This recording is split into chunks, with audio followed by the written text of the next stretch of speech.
Hi, I'm Rob Cosman. Welcome to my shop. This is episode 14 of our drawer making workshop. And we always start off with showing you a chest of drawers and hopefully inspiring you. We got to hurry up because I'm running out of drawers. In fact, my wife is complaining, you ever going to bring any of that stuff back? So here's another one. Now, we'll go through this before we get started on our drawer. How many years ago? 15 years ago? I started teaching, in addition to our Training the Hem workshop, I started teaching a workshop on an advanced furniture, and the one we did was called drawer making. And I had to build the case for everybody because we didn't have time in the workshop, nor did we have the machinery for everybody to build a case and the drawers. So I would provide them with a three-drawer case, and they would do all the drawers. I think I told you that before. So in the process of experimenting on how I was going to build them, because I had to build 12 of them each time, Dale Nish, my mentor, one of them, had called me one time and told me about these Miller dowels. So don't know all the history of it, but a small family-run business. And it's a step dowel. Now there's a matching drill. So the idea is that as you pound that in, I actually used them on this, but as you pound it in, it actually draws, because the head is larger on the end, it actually draws the two pieces together. And it actually works quite well. I was quite impressed. Now, it means you're going to see exposed dowels on the end, and that's good or bad. But I decided to do it. I made that a poplar. I had a whole bunch. I went to an auction one time in Fredericton, New Brunswick. A furniture company had gone out of business. And the year before, they had received a huge government grant, so they had huge machines that had never come out of off the skid. And I got all kinds of panels that had already been glued up. There was poplar, there was pine, there was bird's eye maple, there was curly maple. So I had all of this stuff. So this is where these pieces came from. So if you look at it, the back, remember, the idea was, how can I build this as quickly as possible? Had to be nice and neat. So this one has a rabbet with a piece of Baltic birch plywood. It doesn't move, so you can make it fast. And the screws are in here to help prevent the frames from sagging over time. This is a little bit difficult because when you put this in, that radius has to meet right there. And you've got some cross-grain construction going on too. So everything is held together with the Miller dowels. Just a little arch on the bottom to make it so that it's more likely to sit flat. There is no toe kick in there. And up here, this was just designed to be a little bit of a shelf area. So this is one of the kids' night tables. So I'm not sure why I did this, but I made the drawer fronts out of walnut. And you can see it's one solid piece. And I think what I did is I took one long board and no, that's not what I did. Actually, I don't know what I did. I thought maybe it was one long, each one came out of it. Well, yeah, you got that piece of sapwood up there and it just kind of fades away. So, oh yeah, I did. Okay, now I know. Sorry, should open the drawer and look. This is the same idea where you take one piece of wood, take 3 slices off of it, make a regular through dovetail, and then add that piece on. You can see the joint line right there. Now, I mentioned to you the other day about how I much prefer to integrate the handle just as not necessarily something added on. This was an exception to the rule. So they may be in style this year, and 10 years from now they may look terribly out of style, but I suppose you can always change them. Drawers are a little bit thicker than I normally would, but this was a drawer side too short. There's a lot of history on this one. I really have no idea when we made this, but I'll tell you what I do remember. Poplar drawer sides, poplar drawer back. I'm sorry, not poplar. No, this is aspen. Aspen on the on the sides and the back. This is native cedar, held in place again with the 2 washers so that it'll slide a little bit easier. We did a video one time with Luther called the board stretcher, and he ended up making a mistake after cutting his piece, and rather than have to go through and do it all again, we needed it to be made just a little bit longer. And I don't know why, but this is I must have done this once before. So what I probably had done, it already fit the back to the opening and the front, and I must have done something that made it too short, whether I shot it again on the shooting board. So what I did is I came in here and I made a scarf joint.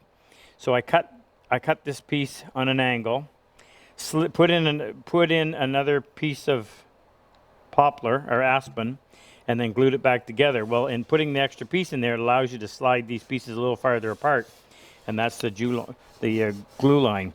But a scarf joint is as long as it's a severe enough angle, you're getting some long grain, so it makes for a strong, stable joint. Now, the question is, why didn't I just use another piece? And I don't remember, so I can't answer that for you.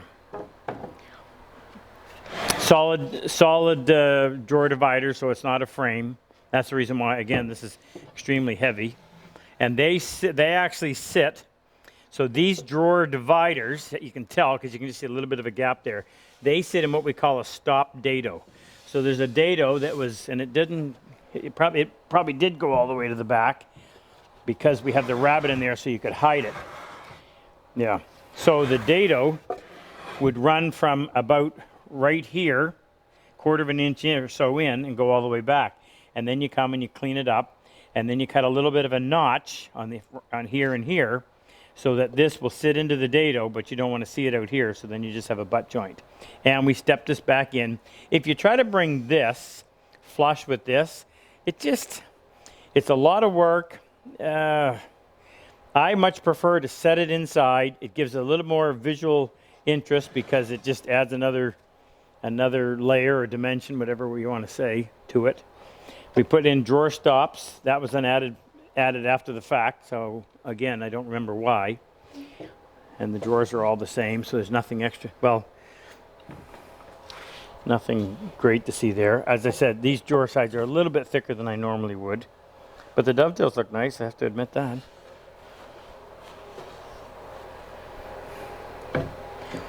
And they still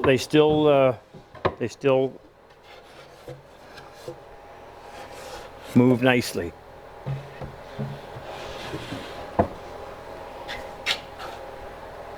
Nice proportions for a bedside table. And if you look back there, there's, I don't know if Jake can focus back there or not, but there's at least 1, 2, 3 more of them sitting up there that never got finished. And actually, I know I have more than that. Someday.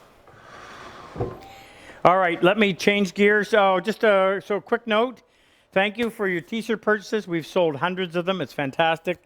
If you end up with a good story where somebody comes along and says something and strikes up a conversation with the Purple Heart Project, please, would you send that in to me? I would love to read that on one of our live broadcasts and give somebody else an idea and just hear the success of it. I speak to people every day. In fact, I want to also tell you this, that my daughter Loren is coming on board. She lives in Calgary. She's studying to be a horse massage therapist. Can't remember the exact title. But she's going to start calling customers. So when you order from us, I like to pick up the phone and call and thank you personally. But there was 140 orders today. There was 140 yesterday. And I got to get some work done. So it's outstripped my ability to make the phone calls. She's going to start doing it for me. So if you purchase something and a female voice comes on, it's her. All right, I just got to get my apron on, get out the parts, and then we'll get filming. Before we get started, I want to introduce you to something. These are called challenge coins. It was new to me, and it's a military thing. And this is the very first one I ever received, and this was given to me by a man named Mark Oliver, a vet. He came to one of our first classes, and Mark was from Idaho, combat wounded. Had quite a story, and of all the vets that we've had come through the program, probably saw the biggest change in Mark from Sunday when we picked him up to Saturday when we took him back to the airport.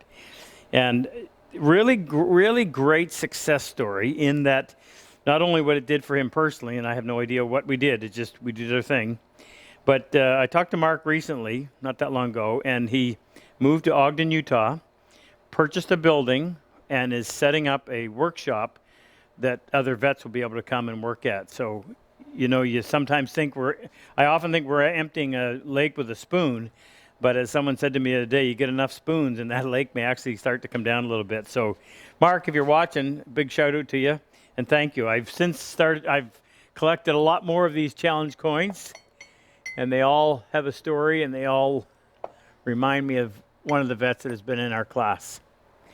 So, in case you never knew. Last thing I want to show you is a really pretty saw. This is our 15-point crosscut, and this handle is made out of zircote, which is really pretty. And actually, I don't know why we still have it. I think I made it for someone, and then I put it, it was supposed to be a dovetail, and I put it on crosscut, but no, what was it? It was the U. It was supposed to be a U. Oh, it's supposed to be U, English U, no, Pacific U. So if anybody's looking for a really pretty crosscut saw, email me.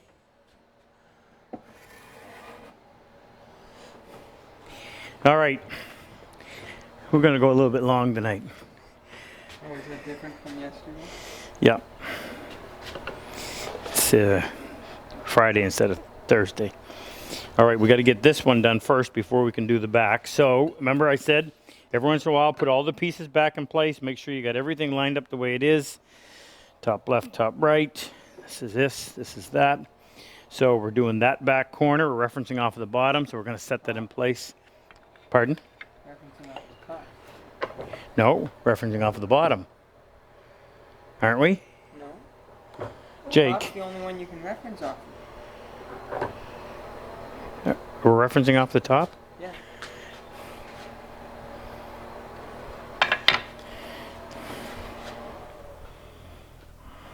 Like Jake said, we're referencing off the top. Glad we got a cameraman. Okay, so like this. So I get the reference off of this side, which is good because this is the side I prefer to work on.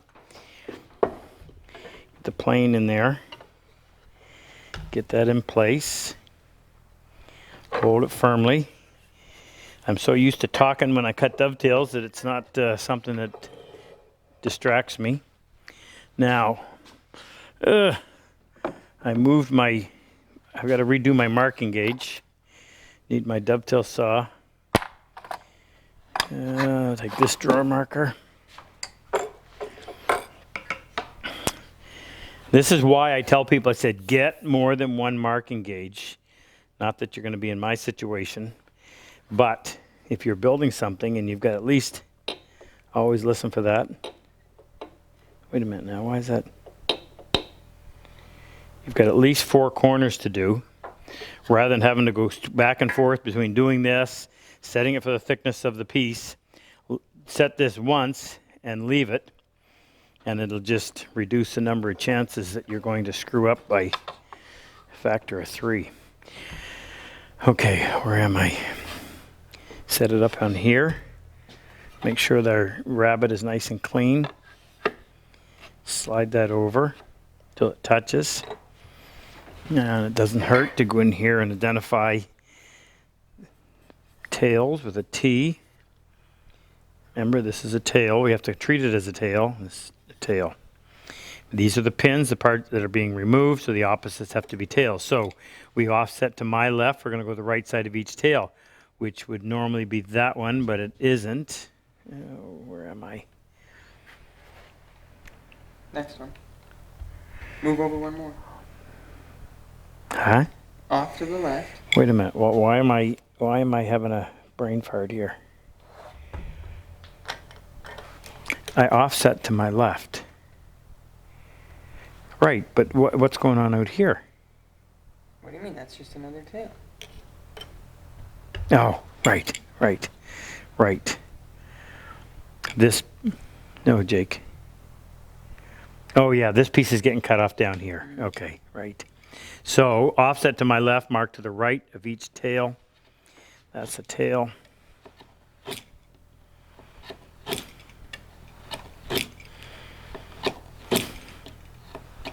Is it reaching into the back corner now? Oh yeah, right. I put that little extra skinny tooth on there, I hope. Go back and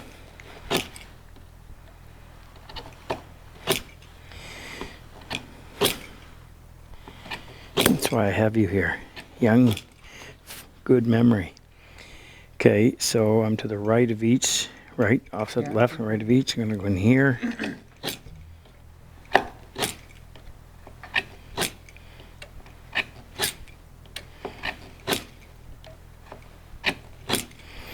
People are forever thanking me for filming the mistakes. Trust me, it's not done intentionally. Okay, now we're gonna balance down here, move the board over till it touches, hold that firm, offset to my right, mark to the left side of each tail. Now you want to be careful on something thin like that. You don't want to be leaning too hard on one side and pushing it out of position. So I'm just dragging it straight through.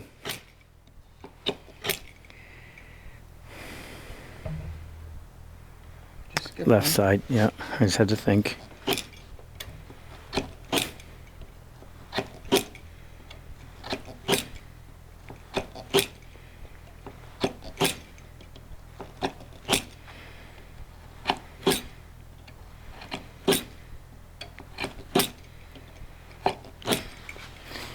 Okay, here we go. We still didn't make it all the way back. We did on a few. Set that aside. And I still haven't gotten around to leveling my bench, mainly because I don't think about it until we get into the middle of this. You see how far out it is. Come on, right there. Now, one little extra light.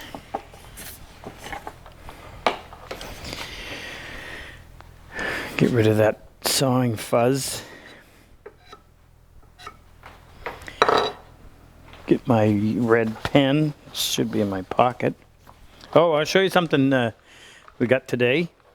So Tony, who is a combat wounded vet in the Canadian Army, stationed in Gagetown, which is just a little ways away from us, actually has been selected to come to our workshops. Sent Jake and I each one of these today. What caliber? 223. 223. Two casings put together in the middle. Isn't that a cool pen? I'll use that tonight. Thanks, Tony.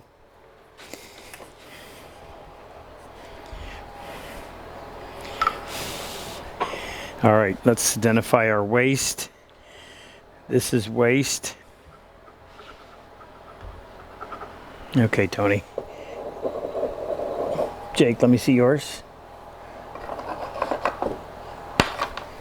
I wrote with it earlier. There. So, waist.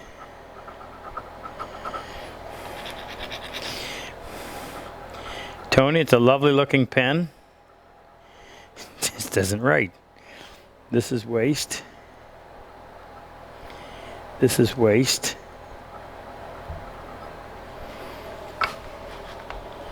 So we're gonna keep our line on the left side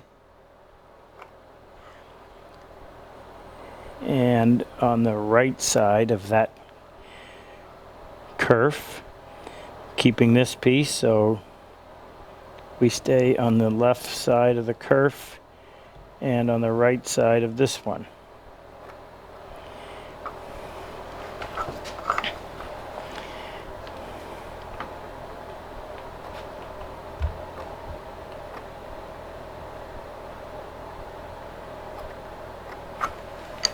Okay, carry your waist marks down here.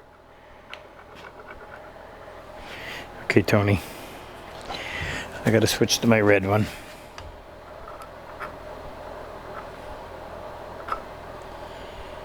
And waist.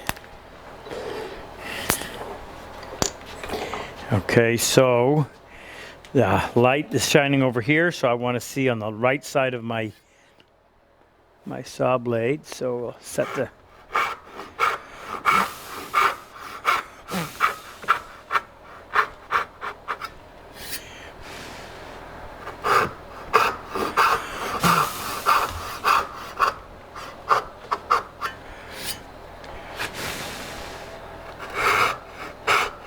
Oh, wait a minute now. That's the bottom, right? That's going to be cut off anyway.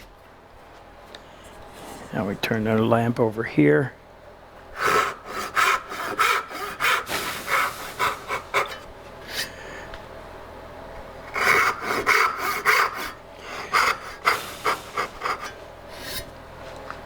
And this one.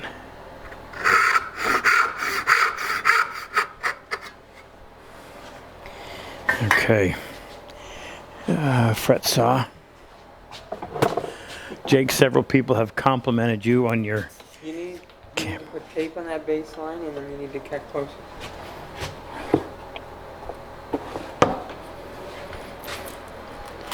You suggesting my cuts are off? You said it yesterday.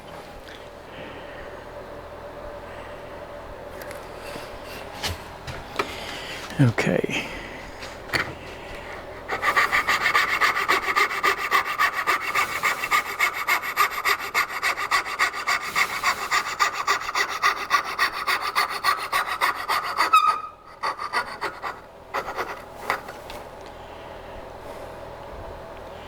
Drop to the bottom.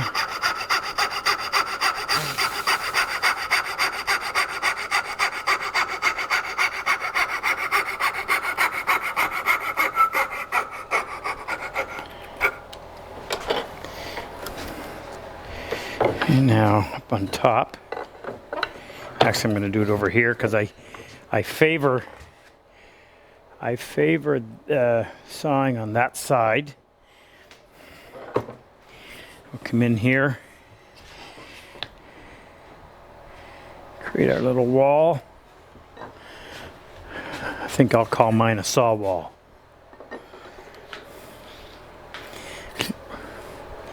Set that in there. Now when you set it in, you can tell, you see the gap?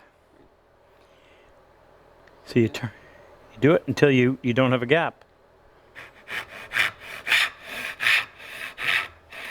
Easy, it's not very deep. The bottom will come off when we go over to size this to the back. Now our backer board. You couldn't find the softer piece of wood. What? No. Well, yeah. Why abuse your chisels any more than you already are? We'll use my Super Dave Verawood. It is big enough. Got to put a quick edge on this.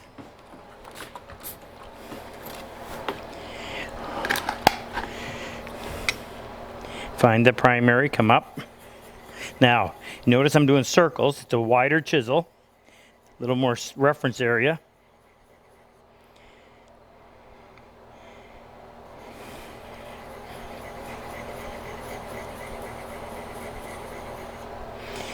Then we'll come over here onto the 16. Flip it over, and there's some glue or something on the back of it, so get that off.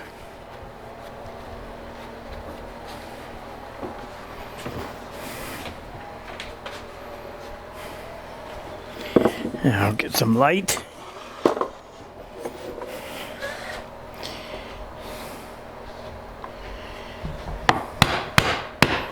A third.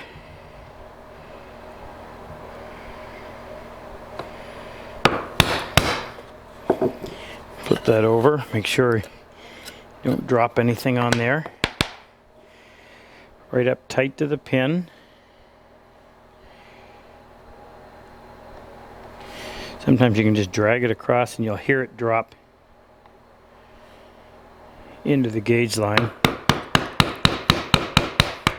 Once you start chopping,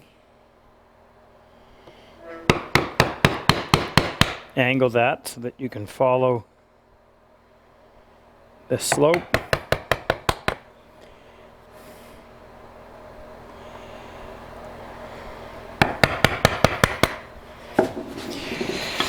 If you're tuning in tomorrow night to our live workshop, Eric Eberhardt, nickname is Ebby, is going to be our guest presenter. He's going to introduce the Purple Heart Project. So we started doing this 3 or 4 weeks ago, where we have one of these guys that have come in and been a scholarship vet, we have them tell from their own experience what the Purple Heart Project did for them or how they found the experience. And hopefully it'll resonate with you folks and vets who are needing the help. And we usually bring them on about the 40-minute mark. Let the audience build up so everybody gets to benefit from hearing them. And Ebby's a really good guy. He too is an EOD. That stands for Explosive Ordnance Disposal. And if you remember, if you watched any of our previous ones, Jeff was the first one we had on, and Jeff was Navy EOD. Eric is Air Force EOD. He's out of Utah. Jeff was out of Virginia.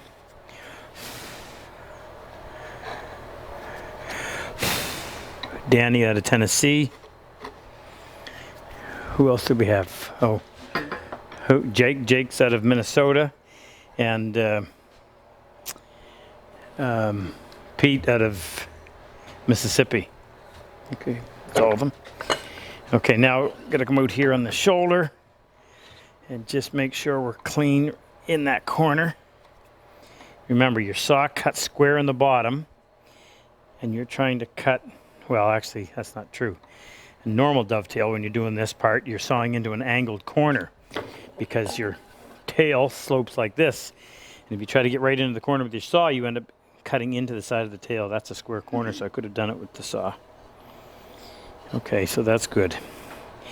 Now, before I cut that off, actually it doesn't really matter, but I'm gonna go over to how are we doing this? Table saw or drawer bottom plane? I'm thinking. Well, we can only do it with the drawer bottom plane if it lines up, and I don't know if it's going to. Ooh, it's close.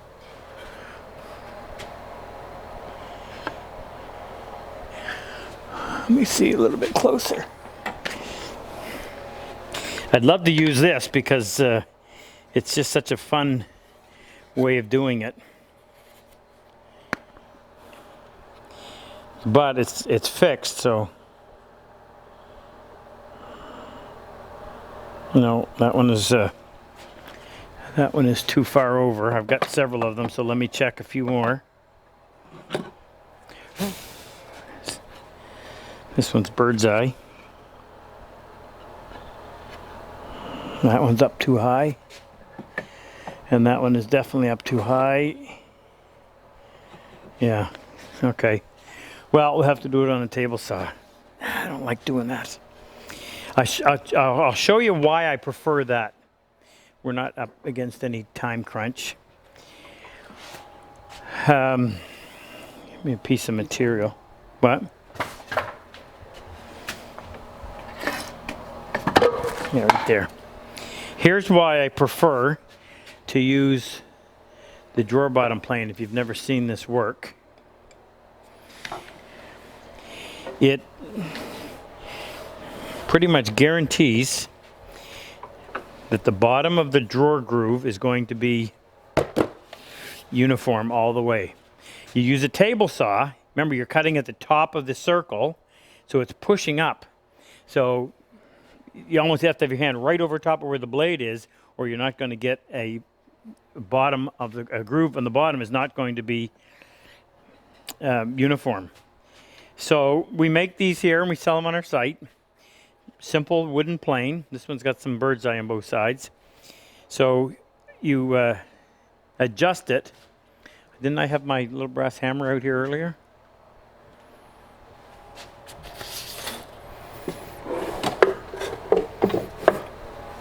The wedge holds it tight, and then you just tap the base of the iron. I use a brass hammer so that I don't mushroom it over time. Now it's got a long fence here that you're going to use.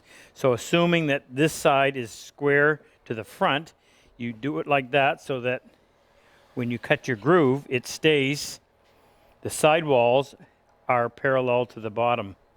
Now that's not out far enough, so I'm going to tap it again. That might be too much.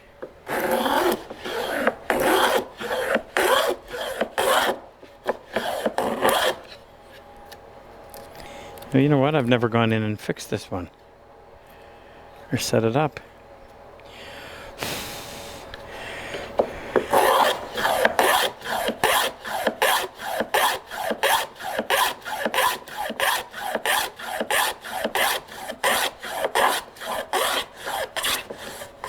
Now you just keep going until it no longer cuts. So what has happened at this point, I normally have a, I don't know why this one hasn't been done. I normally have a little recess area cut out there for the shaving to escape. This one I don't think has ever been finished. But what happens, get something to point with, is eventually this surface makes contact with this surface in here, and this surface makes contact right here. So the blade, it can't go any deeper. You're riding on that surface, and the blade stops cutting. So you know if you were to check the depth all along, it would be exactly the same. And that allows you, when it comes to drawer making, the reason for telling you this, that allows you to make it so that your drawer bottoms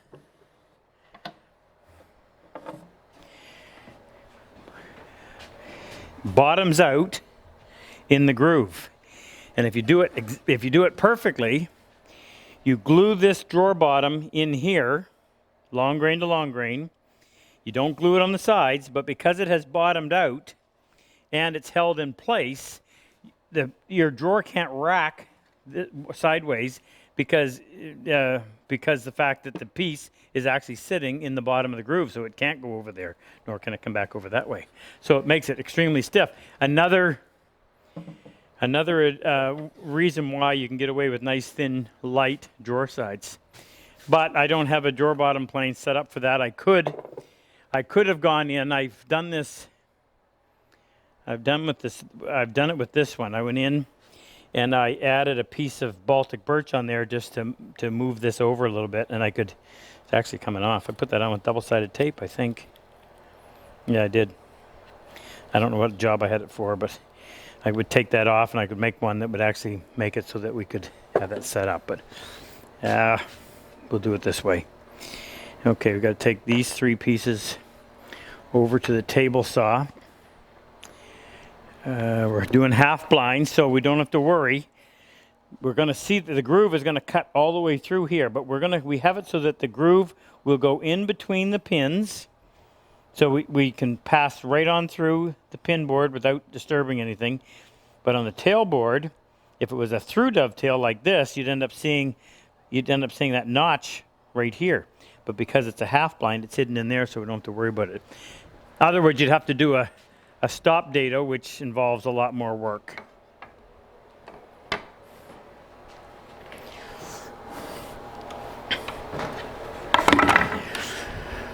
Okay, I'll take off the auxiliary fence.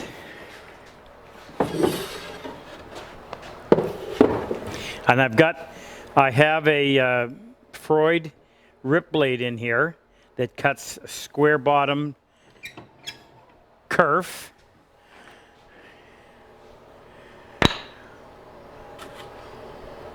It's a scrap. Show you what I mean.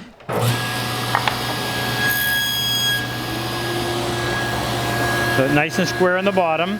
Doesn't have those rabbit ears on it. So I want that so I don't have to go in and dress the bottom. Now we got to get this lined up perfectly. So I'll ignore this piece for right now. And I got to make sure that we've got these.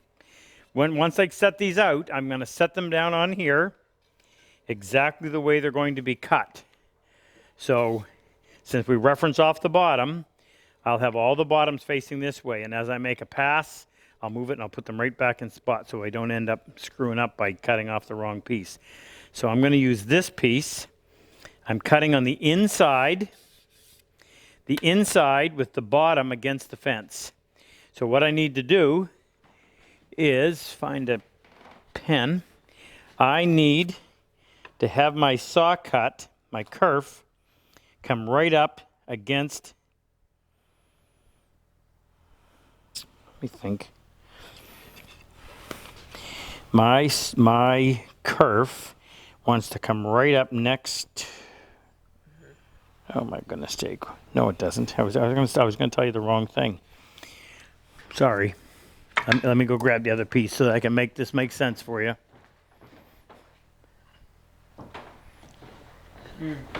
What? You were going to put it on the right. Right, right. Okay, so here's how this fits. There's my drawer back. There's the side. And that's going to go in like that.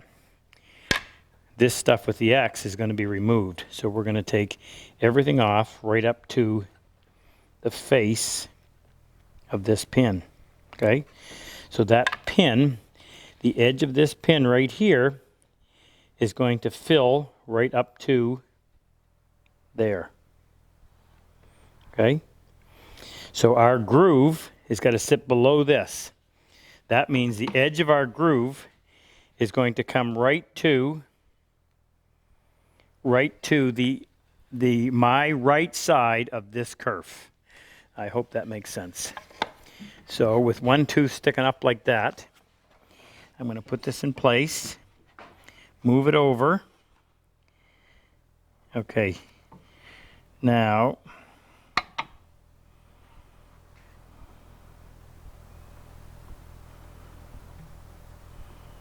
that looks to be where it should be. I'll start it and just go in a little ways just to make sure. Now, this should be the same, but just in case, I'm going to put this over here and do the same thing, set that in place, and it is. It's right on there. So they're exactly where we want them. And let's just make sure I did this right. Okay, so this is going to fit this. Oh, you can see it on this side. That kerf is going to go right in between the pins so we won't see it. Now, one thing I forgot was to check this. This is our drawer bottom. I need to know how wide that groove is going to be.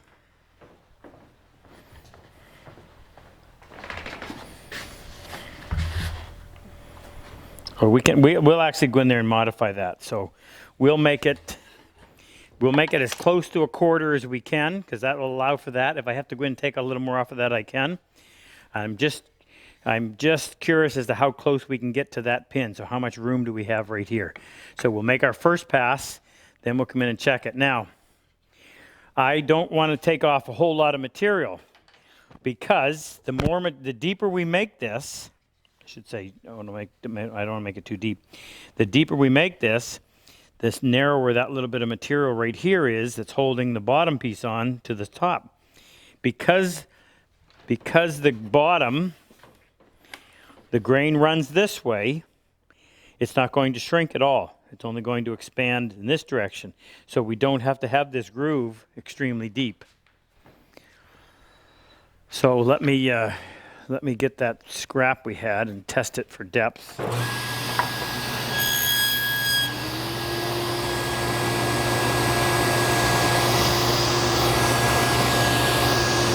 I don't have my little steel rule.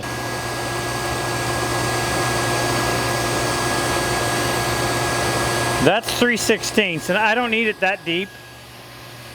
I'll back that off a little.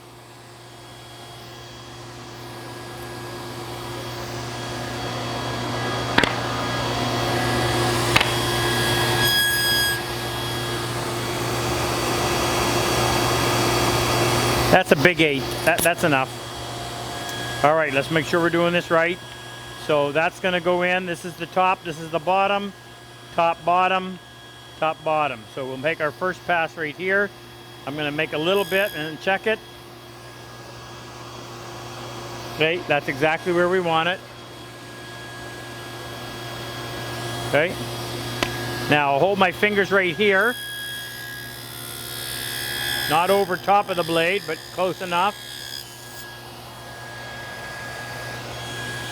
Set that right there.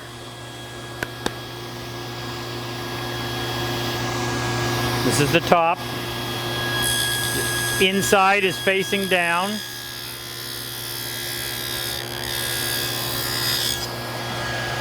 Now, I could use a push stick to put pressure right over top of that, which isn't a bad idea. Even though it's a saw stop, I don't want to have my hand directly over that blade.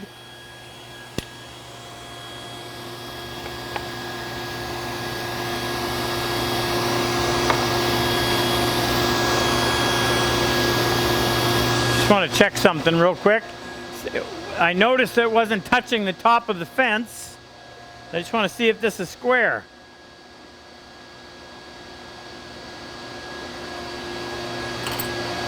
It's not exactly, but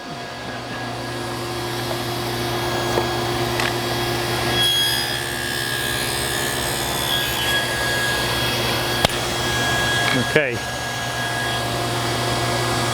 So here's what I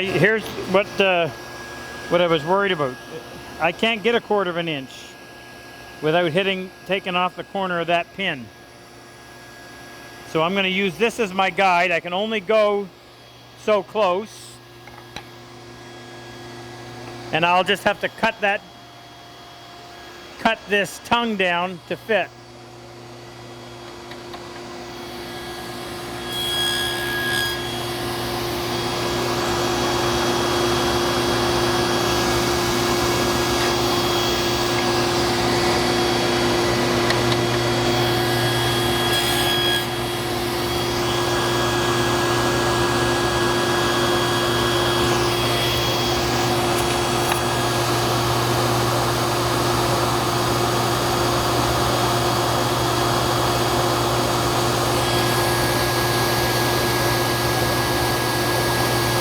I can go 3/16, no more.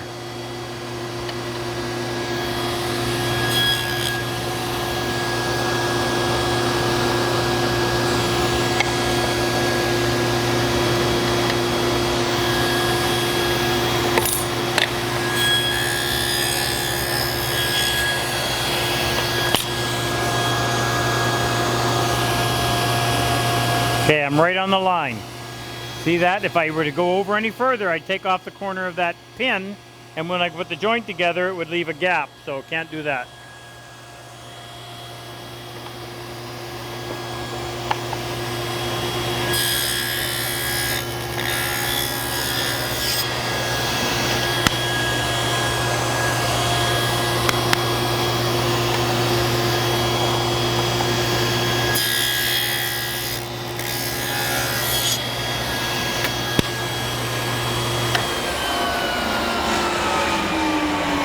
How are we for time, Jake? 43. 43?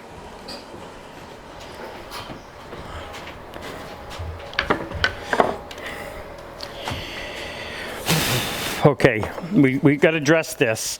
I'm going to go in with the router plane and make sure the bottom of that is uniform all the way on those 3 pieces. Won't be able to do that today. We'll do it tomorrow. But before we finish, I want to go in and cut this. So the sides are parallel, so I'm going to go in first and cut the bottom before I hand plane the top. Now this has to be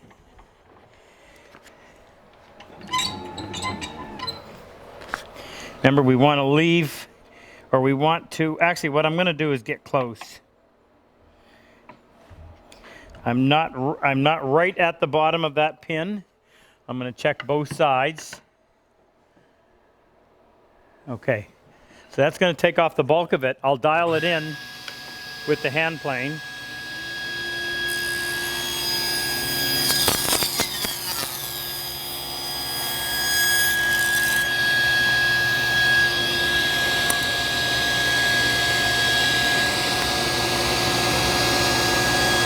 Not much. Now, the top,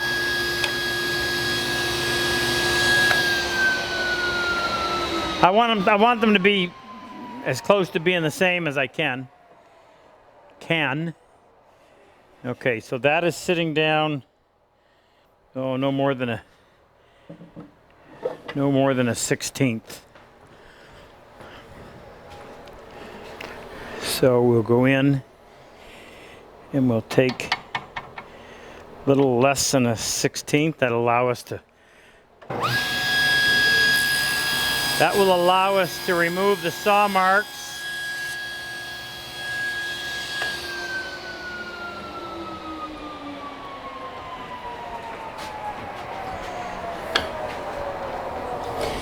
All right, I'll just do this last procedure.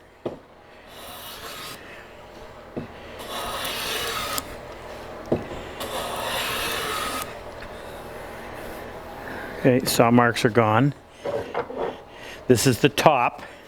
Now the bottom, and I'm gonna use the shooting board, and I'll do this tomorrow too, but on the shooting board we'll go in and we'll take that down until we come right to the walls of the pins on both sides. Now, there might be a slight discrepancy in here. There shouldn't have been. We'll deal with that tomorrow. So what we're gonna get done tomorrow is get the back finished, deal with the grooves, the depths of the grooves on the bottom. Between now and then, I've got to pair off those last 2 pin repairs that we made. I haven't got around to that yet. And then what we'll do also tomorrow, I think we can assemble that. Got to go in and remove the pin. I got to remove the tail waste, but I'm pretty sure we're going to get that assembled tomorrow. That'll dry on the weekend. Well, actually, we don't film on Sunday, but we film on Saturday for Sunday, so we might end up actually having the, well, it'll probably take us an episode, almost a whole episode, to get that drawer bottom to fit perfectly. All right, see you, we'll have an episode. This episode is going to go up Saturday morning. And remember, Saturday night, 6 o'clock Eastern time is our live broadcast. Love to have you on there. Ask your questions. Also use it as a fundraiser for the Purple Heart Project. If you would like to participate and give back to these people that have done so much for us, then join us, and I'd love to see you. Okay, stay healthy, take care. We'll see you tomorrow.